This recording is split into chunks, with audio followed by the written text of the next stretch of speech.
guys, it's your boy from Sweden, and in today's video I'm going to be teaching you guys how to most effectively level up your Armory pass. I've only played for like 2 hours and I still have so many levels, and in this video I'm gonna teach you how, because we're going to be rating every single way of playing CS and seeing which one is the best for farming Armory levels. But before that, I want to thank today's video sponsor, which is Skinport. Now, if you don't know what Skinport is, there is CS2 marketplace where you can buy and sell your CS2 skins safely for real money. And on Skinport, there's no fee for buying skins. So say you wanted to buy this Bayonet Tiger Tooth on Skinport, it's listed right now for 450 euro. Meanwhile, on Steam, it would cost you almost 600 euro, which is a very big difference. They have over 1.6 million CS2 skins listed, which is absolutely mind-blowing. And if you sell skins, your payouts are also sent in your local currency, with many countries supported. So if you want to try out Skinport to buy and sell skins, then please do so from the link in the description, and thank you once again for sponsoring this video.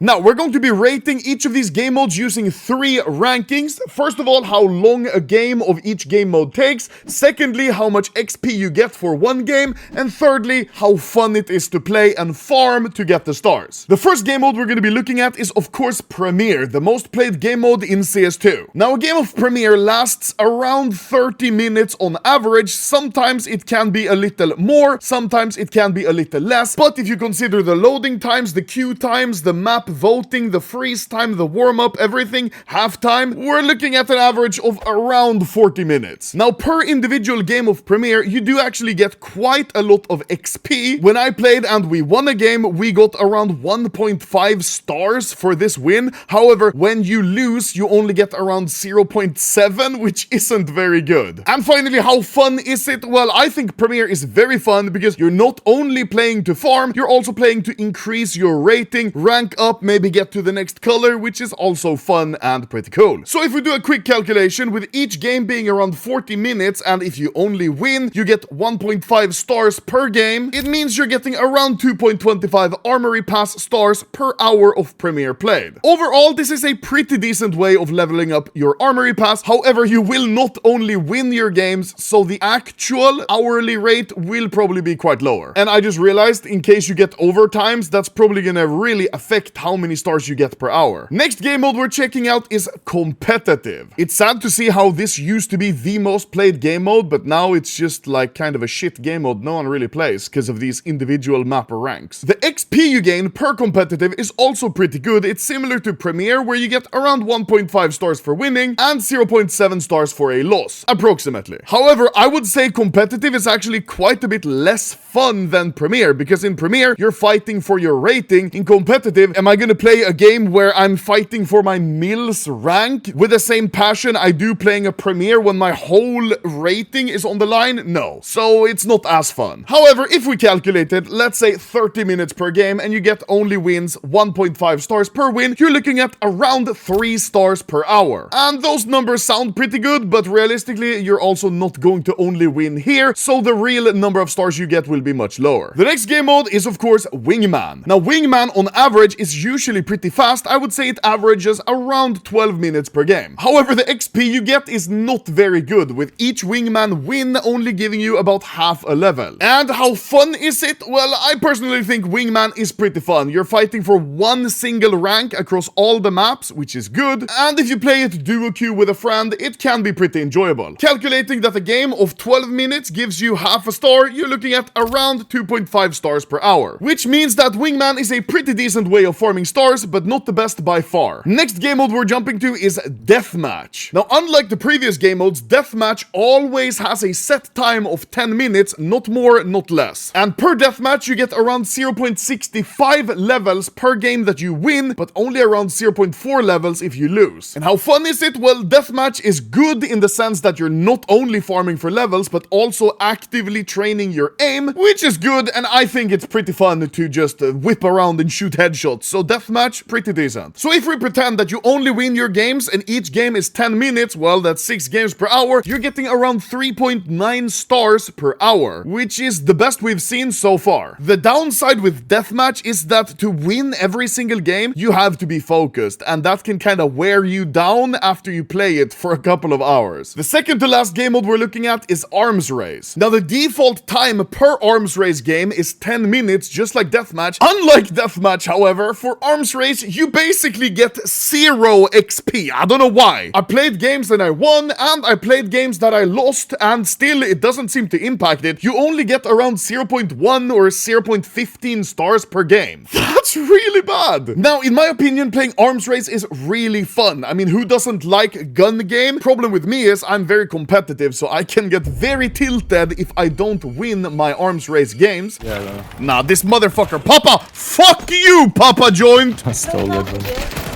Bro, kick him. What team? You're my team, motherfucker. What do you say? 5-year-old guy, Ivan Ivanov from Chelyabinsk. If there's any game mode that makes me unbelievably mad, it has to be Arms Race. Now, let's assume each game of Arms Race takes around 5 minutes and you're getting 0.15 stars per match. Then you're only getting 1.8 stars per hour using Arms Race method. That's pretty bad. Yeah, that's literally the worst one so far, which is sad because Arms Race is a really fun game mode. Now, finally saving the best for last, we have Casual. And not any type of casual, no, only Dust 2 Casual. Now, the casual game mode is usually a very wholesome experience of newer players getting into the game and playing basically a noob-friendly light version of competitive or premier. However, after the Armory update, that has changed. Now, in Dust 2 Casual, what everyone does is just go middle and throw your grenade and Molotov and then die. This causes every single round of casual Dust 2 to be very, very short, just a few seconds, which makes the games much shorter in total, and because apparently doing utility damage gives you more XP, this is the best method by far, as you will see by the statistics. Anomaly from the future here, it does appear they just patched this method just a few hours after I recorded this video, where they exclude knife and utility damage from the score calculation in casual, competitive, and Wingman. However, now, after this update, what most people seem to do is just jump down middle and shoot each other instead on casual Dust 2, so it's basically the same. Now you get around 0.75 stars per game on average, which means that you can get around 4.5 to almost 5 stars per hour. Are they going to patch this new method? I don't know, but the idea still kind of stands, where everyone is just queuing Dust 2 casual and killing each other very fast. Now, for the fun factor, I will be honest, it's not very fun, but it is oddly satisfying just to join a game knowing that it's the best way to farm your stars, and I'm not sure if Valve are gonna patch it, but if they don't, then definitely use this method. Or at least use it until they patch it. I mean, fuck, it's so good! Now, even though this is really an unintended way to play the game, it's by far the best, and I will definitely give it the vibe check. Because using any of the other game modes to level up your Armory pass is just stupid and goes so slow. Now, even though that was all of the game modes, there is actually one more way that I could think of, and that's using the bonus rank XP tokens, which you got from the previous operations. Now, if you're like me and you've saved these from previous operations, don't celebrate just yet, because I tried it. I tried redeeming one of these, and no, it doesn't actually work. It doesn't give you any progress towards your Armory pass. You just get the XP for your service medal, but it doesn't help your Armory pass, sadly. And there we go. Those are by far the best methods to farm your Armory pass, meaning that now, at least if they're gonna patch it, I'm not sure if they will, but if they don't, always use the casual Dust 2 grenade method. Otherwise, if they patch it, or you just don't want to, like, cheese the challenge, you can play any of these other game modes, and now you know how many stars you're expected to get per hour. So thank you guys for watching. Now I'm going to go join a game of casual Dust 2 and throw all of my grenades in middle, just like Rad does in real life. Whap him!